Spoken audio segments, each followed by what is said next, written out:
Just west of Newcastle, Hexham, junction of the highways to the north coast and the northern inland. And here is the main factory of the Hunter Valley Cooperative Dairy Company. The Oak name, it's iconic. It's a name that everybody knows. Everybody knows the Oak. If you didn't stop at Hexham, you stopped at Pete's Ridge. You had to stop at the Oak factory for a milkshake. It was just what you did.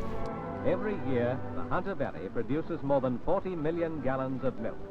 Every year, more than 34 million gallons are delivered to the 5 factories operated by the Hunter Valley Cooperative Dairy Company. Milk. Milk to supply one home in every 4 in Sydney and Newcastle, and most of the homes in our valley.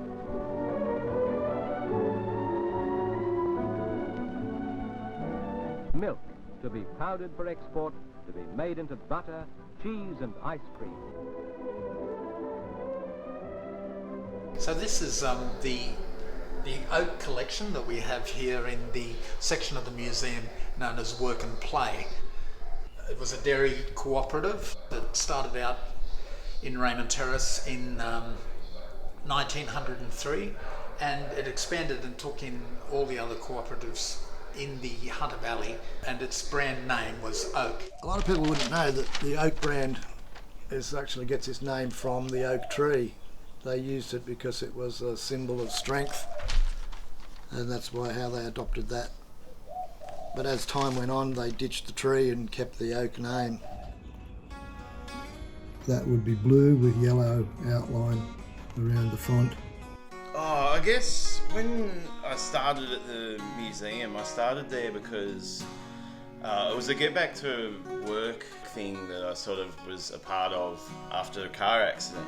I was actually drinking Oak at the time of that accident. We were just on tour.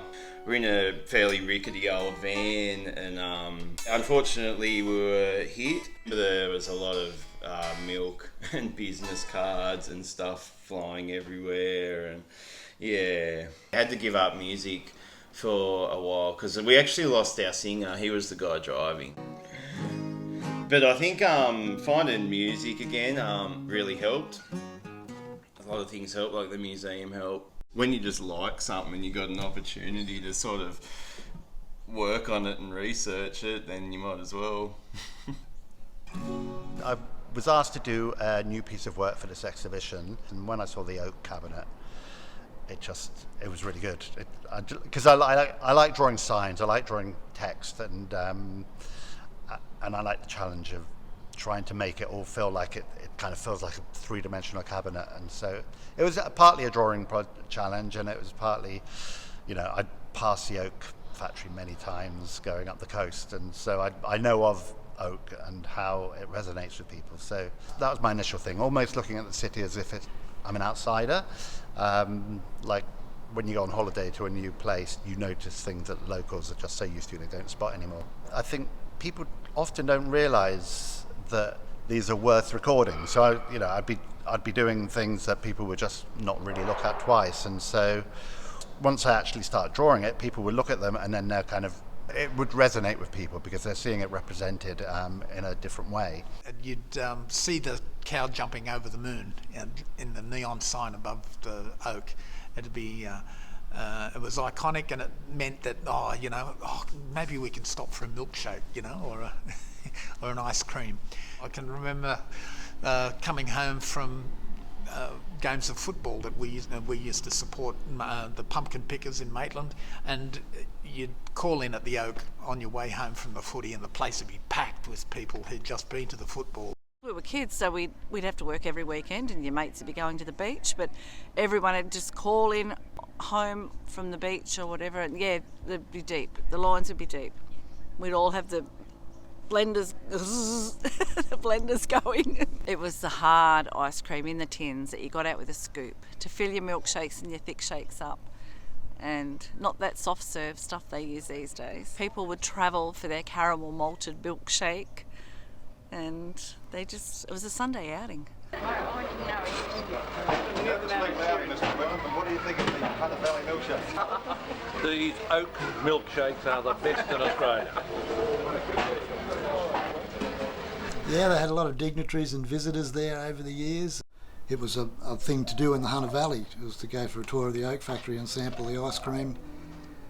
And they had a test kitchen in the laboratory, and in the 60s they used to have mothers clubs and groups of women that would come through, and then they would go over to the test kitchen and watch cooking demonstrations using oak products.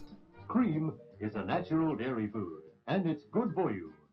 This is the way to buy it. Yeah, they had labs and they had experimental farms that looked into various elements of breeding and production. And it was an employer too of people in the region. I started there straight from school, finished in year 10. I grew up at Beresfield. And when you grow up at Beresfield, there's two places to go to work. One's Steggles and one's the oak factory. That's if you don't get an apprenticeship somewhere. My mum worked at the oak factory. She'd been there since 1953. She was the general manager's secretary, so she said, "You get a job in the milk bar." Well, it was like a big family, really. The odds of meeting someone was quite high because of the ratio of young people. That's where I met my wife, and there was quite a few other people there that married and went on to have children and had what I call oak babies. That would be me, that would be Pete. He married one, same as me. It was a part of the community.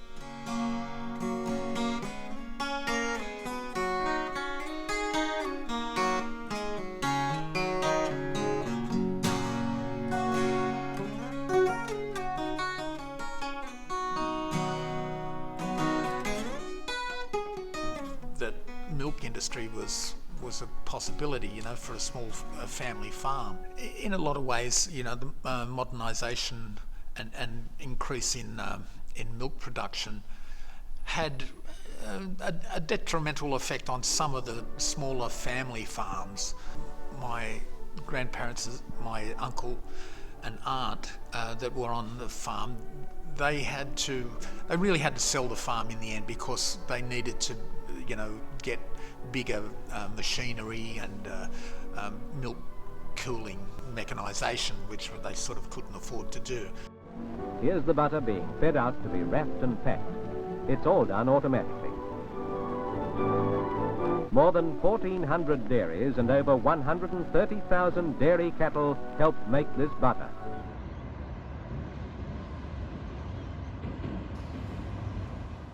The second bridge at Hexham kind of cut across the opening to the oak. But by that stage, I think with the privatisation and the rationalisation of the industry, it was really affecting everything. It is sad because it was great. It was bustling. It was busy. Yeah, the flavoured milk and the ice cream too, but the flavoured milk was the survivor. To this very day, it's still a brand name and it's still a thing. I was the syrup maker and I made a lot of their, or all their syrups and flavours, but yeah, all the recipes were all sort of lost except the chocolate, which is still in my head. I often whip up a batch of chocolate syrup and it's the real deal.